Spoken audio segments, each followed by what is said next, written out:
Our next speaker for the evening is Mr. Ajay Piramal, the chairman of the Piramal Group and the Sri Ram Group, one of the most respected, diversified conglomerates with a presence across more than 100 countries.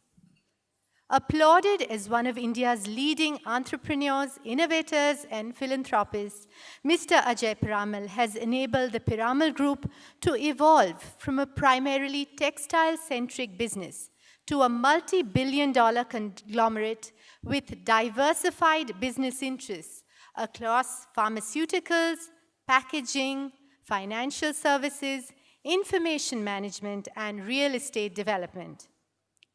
Apart from his business interests, through the Piramal Foundation and CSR, Mr. Piramal has dedicated his life towards sustainably improving rural healthcare, primary rural education, providing potable water, empowerment of women, and leadership training. The Piramal Foundation also wholeheartedly supports the ISKCON Midday Meal Project. Mr. Ajay Piramal's life revolves around the study of the teachings of the Bhagavad Gita and the Srimad Bhagavatam. And he uses these timeless principles successfully and applies it to every aspect of his life. In fact, if ever you go to his office, you will see that each of his conference rooms are named after characters in the Bhagavad Gita, and there are shlokas everywhere, and the whole mood of his office is trying to put the Gita into practice. So now, yes, thank you for being with us, Ajay-ji, and I now call upon Mr. Ajay Piramal to speak about how conscious capitalism can bring about purpose to business. Over to Ajay-ji. Thank you. Thank you, Nupur. His Holiness Radhanath Swami, Mr. Praveen Pardesi, our host for this evening, Mr. Chauhan, and ladies and gentlemen. I don't know how many of you saw, but a few weeks ago, there was a photograph at this very place where His Holiness Radhanath Swami was there, and so was Mr. Chauhan during the Diwali celebrations. That was a time when, during Diwali, as you know, we do puja of Lakshmi, and when we start writing our books of account for the new year, and in many other locations you'll find as entrances of the house, you'll put Shubh Labh. So I wonder if we have thought as to why we put Shubh Labh. And why do we worship Lakshmi during Diwali? So Labh is Lakshmi, and it is said that Lakshmi only remains when it is Shubh, or when Lakshmi is with Vishnu, the consort. That's when it's permanent. And hence, if you have Lakshmi which is pure, that's the only way you can retain it. So in the Ramayana, Sita is denoted as Lakshmi. And as long as Sita is with Ram, she spreads prosperity to both herself and Ram. But when an evil force like Ravan takes her away, you've seen what the destruction of his whole Ravan was supposed to be the strongest, the mightiest, the largest empire, and you've seen that destruction. So I think when we talk about conscious capitalism, we knew this in our culture thousands of years ago.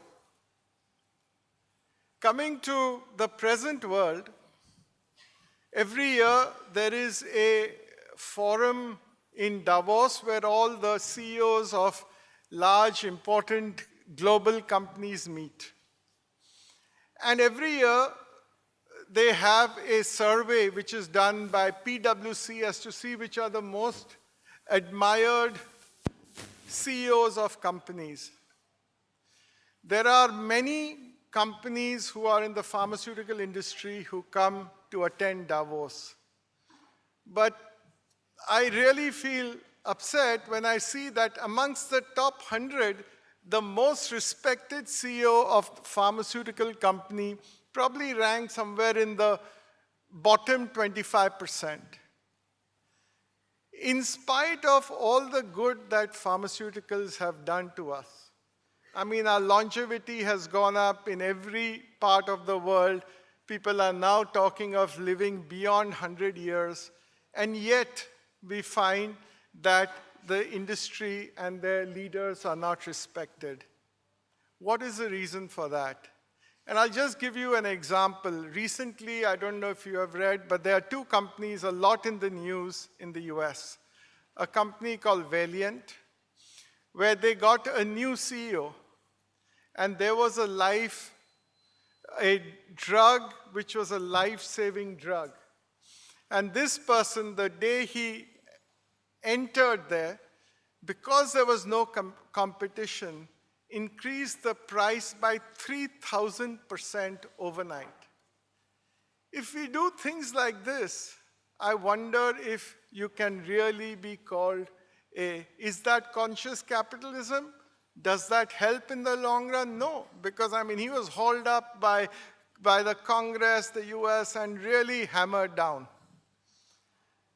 Similarly, think of the large food companies. Some of the myths that have been spread over so many years. When I was growing up, the most healthy thing to have early morning was to have the so-called freshly squeezed orange juice which came in the Orangina can. And that is, I think it's really sheer poison that we are taking, and you can take so many other examples. And that's the reason why today there is an issue about capitalism. The famous author, Thomas Piketty, who just wrote about capitalism in the 21st century, has actually given some statistics that in the last 20 years actually the GDP growth rate has been the fastest in the world. But we find that the share of this wealth is actually only restricted to the topmost level. And hence you find that the top 1% of the population in the US, just 1%, has got 25% of the GDP growth, the advantage. So it's becoming skewed. And that is having serious repercussions which sometimes we don't understand. Look at what's happening in the US when Donald Trump is getting elected. What happened in Brexit? These are just signs that there is a big divide between the haves and the have-nots. And if we don't address that, there is an issue. And this was actually really well addressed, if I may say, in the Bhagavad Gita itself. When, as His Holiness Radhanath Maharaj always reminds us, that the wealth that we have in this world, or the people who are supposedly the rich who have the wealth, really have to act as trustees of that wealth,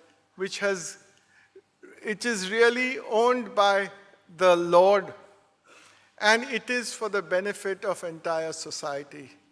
And this is conscious capitalism. This is capitalism with a purpose. This was further expanded by Gandhiji when he spoke about the whole concept of trusteeship. And that's the foundation also of how we as a group look at ourselves. We say that we are trustees of all the stakeholders. Our stakeholders are our customers.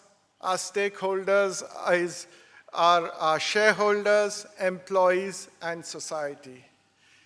And what does a trustee mean?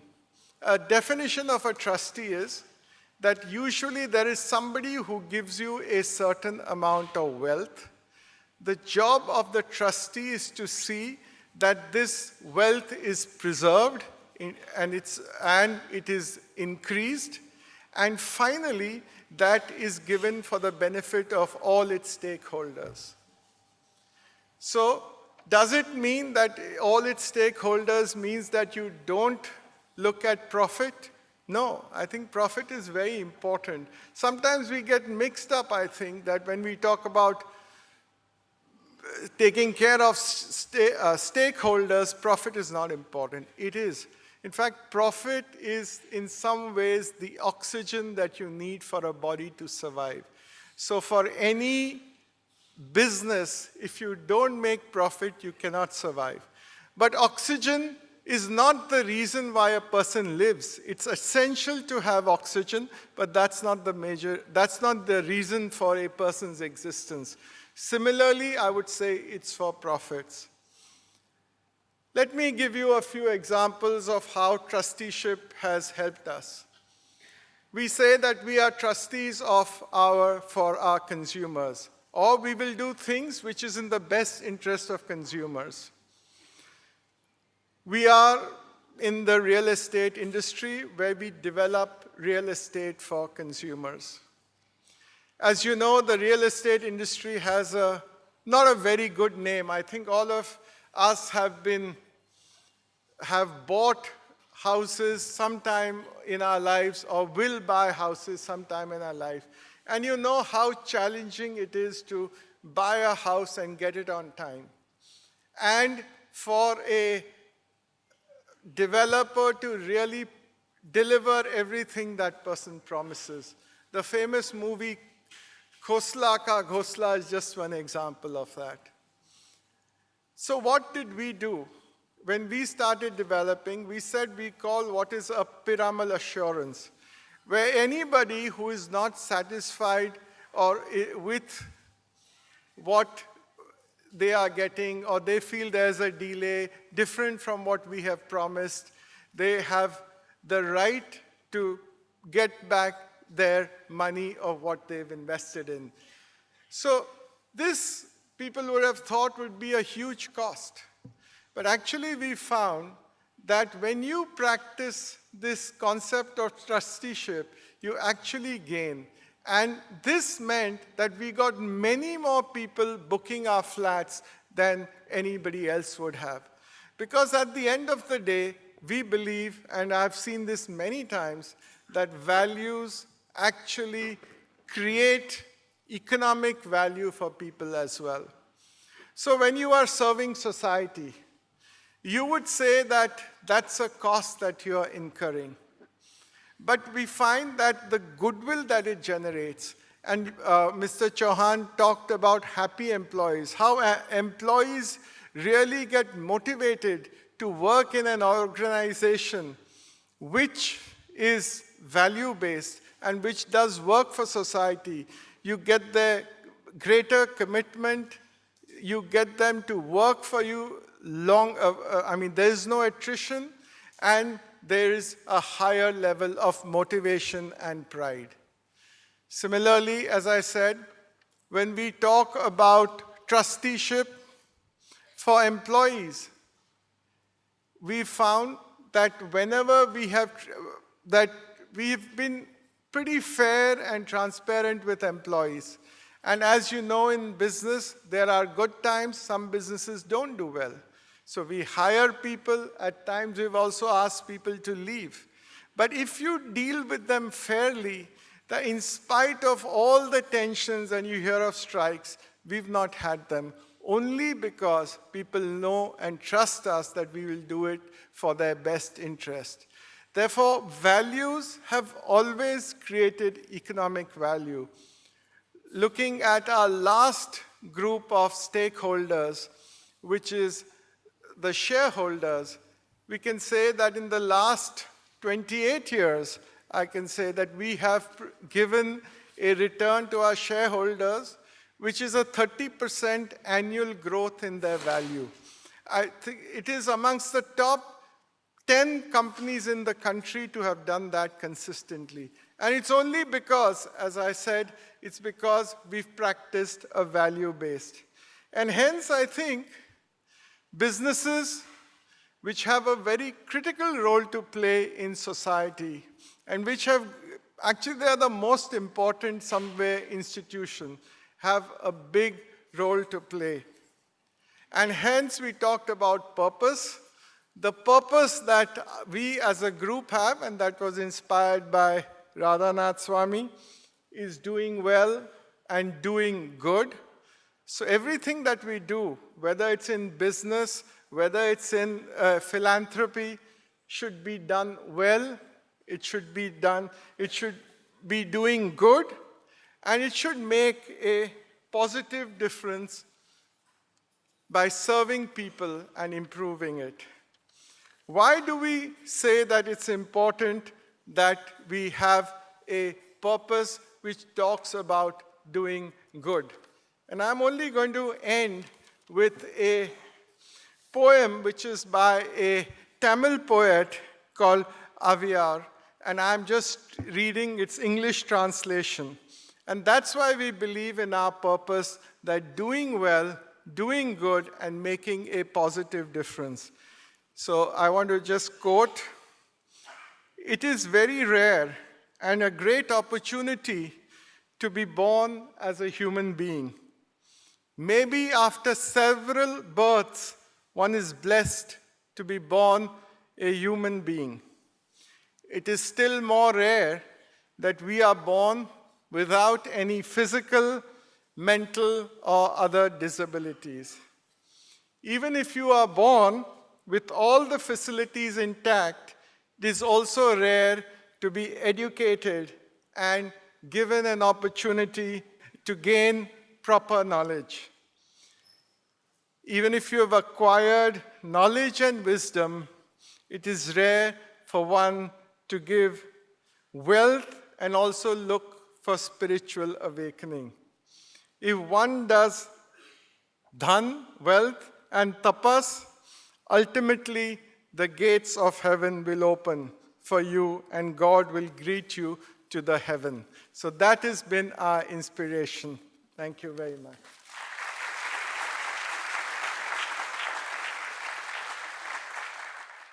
Thank you so much, Ajay-ji, for those very enlightening words.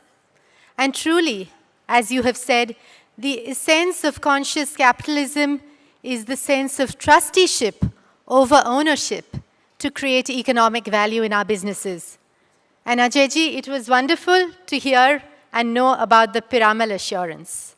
Definitely, that's what we can expect from the Piramals, the Piramal name. Thank you, Ajay-ji.